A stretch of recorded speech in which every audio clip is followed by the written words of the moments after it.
They say the most dangerous people are not the loud ones, not the ones who threaten or shout, but the ones who smile, sign documents, and walk away while the damage shows up years later. For a long time in South Africa, one name floated quietly through corridors of power, police investigations, tender briefings, and whispered conversations in newsrooms. The name was Vusimuzi Matlala, but very few people called him that. They called him Cat. The nickname did not come from affection, it came from reputation. Like a cat, he was said to slip through tight spaces, survive falls that would destroy others, and disappear just when you thought you had him cornered. While other figures were arrested, charged, or publicly shamed, Matlala seemed to remain untouched. Files would be opened, investigations would be announced, headlines would appear. Then, slowly, the noise would fade and he would still be standing. On paper, his life looked like a success story. A businessman operating in some of the most lucrative sectors in the country: health services, construction, procurement, government supply chains, the kind of industries where a single contract could change a life forever. To supporters and associates, he was a hustler who understood the system. To critics, he was a tenderpreneur, a man who thrived not because of innovation, but because of access. He lived big, luxury properties, expensive cars, tight security, a lifestyle that signaled wealth without apology. Based in Gauteng, he moved comfortably in spaces where politics and business overlapped. He knew people. He attended the right meetings. He understood who signed what and when. In a country where government contracts are often the gateway to generational wealth, Matlala appeared to have cracked the code. One of the names that would later become inseparable from his story was Medicare 24 TSH Wayne District. On the surface, it was a company positioned to provide health services, something desperately needed in a system under pressure. When the company landed a massive contract with the South African Police Service, worth around R360 million, it raised eyebrows but also applause in some circles. That kind of deal placed a company and its owner in an elite category. But questions followed almost immediately. How was the tender awarded? Were proper procedures followed? Why were other bidders seemingly sidelined? As scrutiny increased, investigators began to flag irregularities in the awarding process. The contract was eventually terminated amid concerns of fraud and improper conduct. By then, the damage had already been done. Money had moved, systems had been compromised, trust had been shaken. As journalists and investigators dug deeper, Matlala's name started appearing in another explosive scandal: the Tembisa Hospital saga. This was not a small issue. It involved allegations of inflated contracts, siphoned funds, and the looting of resources meant for public health care. While patients suffered and hospitals struggled, millions of rands were allegedly redirected through corrupt procurement networks. The Special Investigating Unit stepped in, probes were launched, companies were examined. Once again, entities linked to Matlala were mentioned. Allegations surfaced that costs were inflated and public funds redirected into private pockets. Yet, despite the seriousness of the claims, Matlala remained free.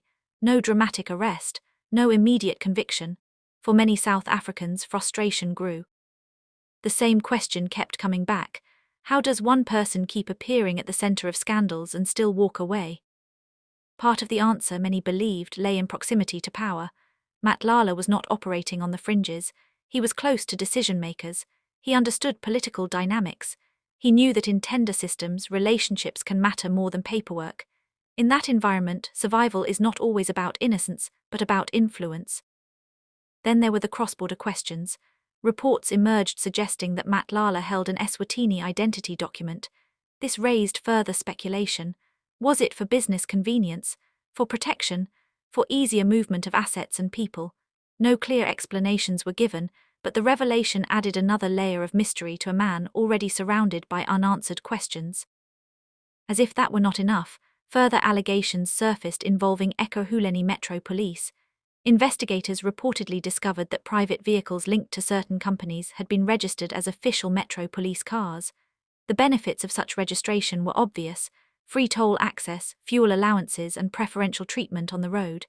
It was a scheme that, if proven true, showed not just corruption but boldness, a sense that the rules were optional.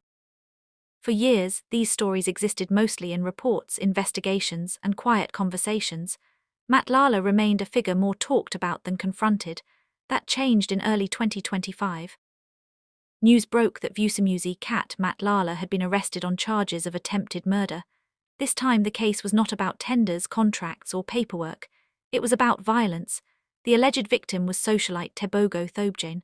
According to reports, the incident stemmed from a personal fallout, a grudge that escalated into something far more serious. Allegations suggested the attack was orchestrated, deliberate, and meant to send a message. Details were unclear, the case was still unfolding, but the symbolism was powerful. The man long associated with boardrooms and contracts was now facing allegations that placed him in a completely different light.